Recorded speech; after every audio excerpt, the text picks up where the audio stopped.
श्री राम और रावण के युद्ध की कथा में हम आज प्रस्तुत करने वाले हैं नारंतक का वध।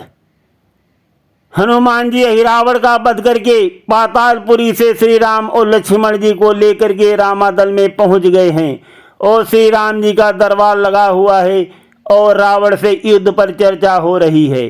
और उधर रावण जो है वो बेखबर है, वो भी अपना दरबार लगाए हुए खुशी मना रहा है। रावण सोच रहा है अहिरावण जो है श्री राम और लक्ष्मण जी को हर के पातालपुरी ले गया है और वहाँ उसने देवी माँ की भेंट उन दोनों को चढ़ा दिया होगा। रावण हा हा हा हा हंसते हुए उपहास कर मंत्री से बोला, मंत्री जी रात में जो प्रकाश हुआ था उससे सिद्ध हो गया है अहिरावण ने दोनों भाई राम लक्ष्मण की बलि देवी माँ को चढ़ा दी है और हमारे दुश्मन का अंत हो गया है।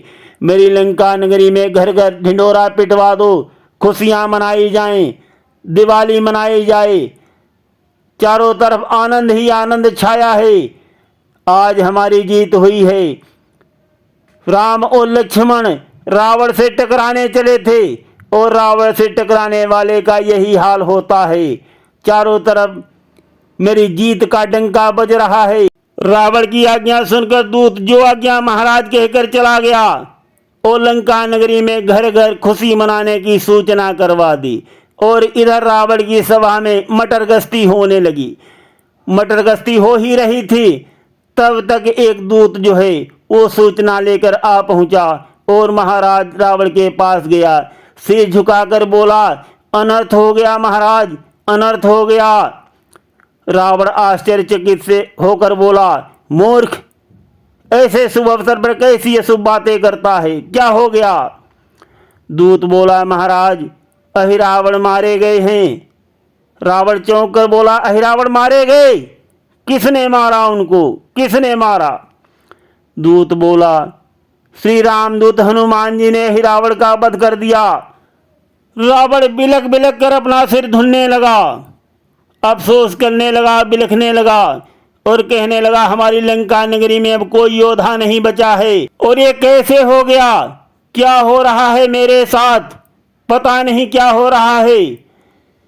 जब मेघनाथ ने लक्ष्मण की शक्ति मार दी, लक्ष्मण मरने वाले थे, वो उठकर बैठ गए और दूसरे दिन मेघनाथ का वध हो गया। हर बात बनकर के बिगड़ रही है। मेघनाथ ने जब राम और लक्ष्मण को नांग फांस में फंसाया तब भी वो लोग बच गए और उसके बाद अहिरावण राम और लक्ष्मण को हर के पातालपुरी ले गया।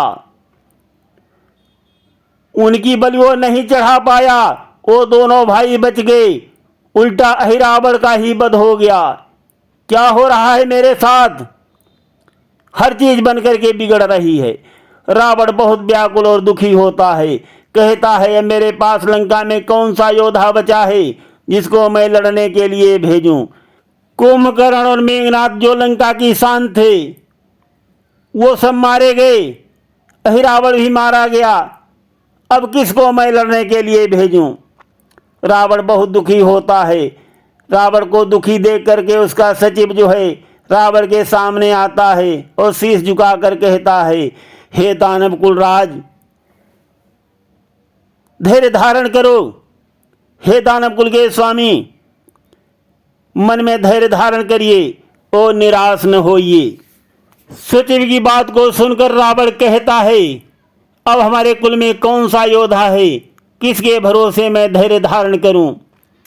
सचिव कहता है, महाराज याद कीजिए, याद कीजिए, अभी तुम्हारा पुत्र नारंतक जीवित है जो मूल में पैदा हुआ था, इसके कारण आपने उसको समुद्र में बहा दिया था और भोलेनाथ जी के प्रसाद से वो अभी जीवित है और उन्होंने उसको बिहवापुल का स्वामी बना दिया है और दूत को भेज करके उसको बुला लीजिए और वो आपके शत्रु पर विजय अवश्य प्राप्त कर लेगा।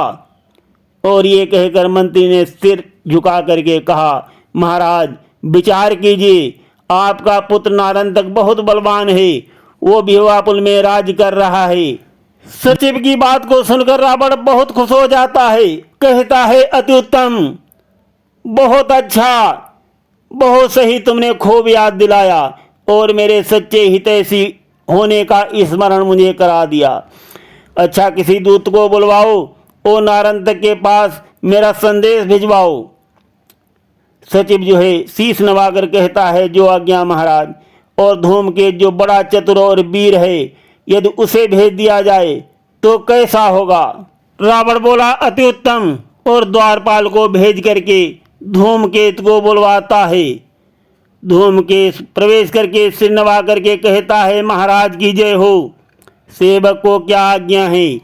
रावण पत्रिका देते हुए धूमकेतु से, तुम परम चतुर हो, मेरे परम हितैषी हो, और ये मेरा पत्र लेकर के जाओ। और हे तात, बिहवापुल में राजा नारंतक निवास करता है, वहाँ जाना और नारंतक को अतिशीघ्र साथ में लेकर के आना। और यहाँ धूमकेतु जो है बिहवापुल में पहुँचता है। नारंतक का दरबार लगा हुआ है। दरबार का दृश्य देख करके धूमकेतु जो है वो चकित रह जाता है। नारंतक वहाँ हा हा हा हा हंसते हुए अपनी सभा में मटर गश्ती कर रहा है।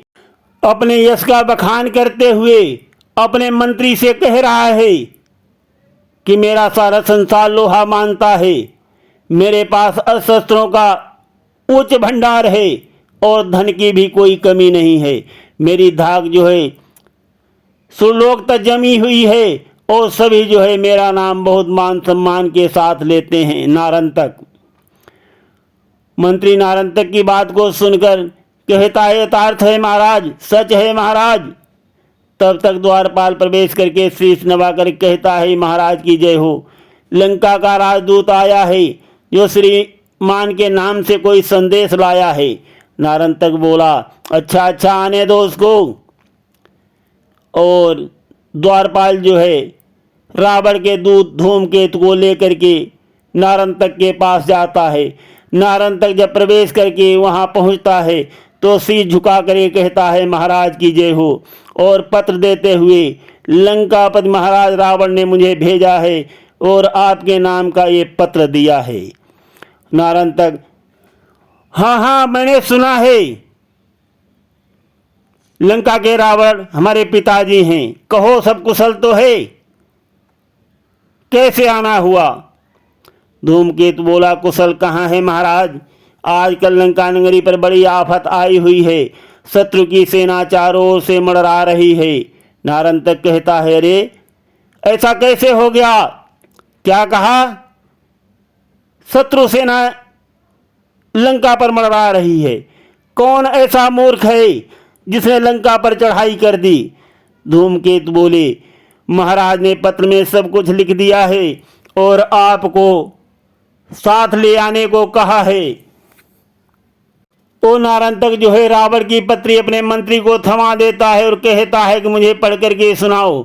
मंत्री जी रावण का पत्र पढ़ते हैं और शीश झुका करके नारंतक को कहते हैं, पत्र में लिखा है कि हे पुत्र प्रसन्न रहो, मैं अभागा हूँ जो तुम जैसे वीर पुत्र से अलग रह रहा हूँ। आजकल लंका पर महान संकट आया हुआ है। अयोध्या के 2 राजकुमार राम और लक्ष्मण ने अनर्थ कर डाला है, साक्षात मौत से पाला पड़ गया है। मेरे सब योद्धा काम आ चुके हैं, मुझे तुम्हारी सहायता की जरूरत है, इसलिए पत्र पाते ही देर मत लगाना और धूमकेतु के साथ शीघ्र से शीघ्र चले आना। तुम्हारा पिता रावण। नारंतक ने मंत्री के द्वारा जैसे ही रावण का भावुक संदेश सुना, उसने तुरंत क्रोधित होकर अपनी सेना को आदेश दे दिया।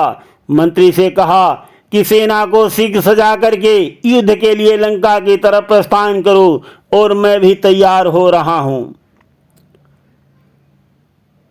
नारंतक का आदेश पाते ही देर नहीं लगी, क्षण मात्र में ही उसकी सारी सेना तैयार हो गई और श्री राम जी से युद्ध करने के लिए लंका की तरफ कूच कर दिया। तो साथियों, नारंतक वध पार्ट 1 हम यहाँ पर विश्राम देते हैं और आगे का भाग हम अगले प्रसंग में सुनाएंगे। सुनते रहिए, धन्यवाद।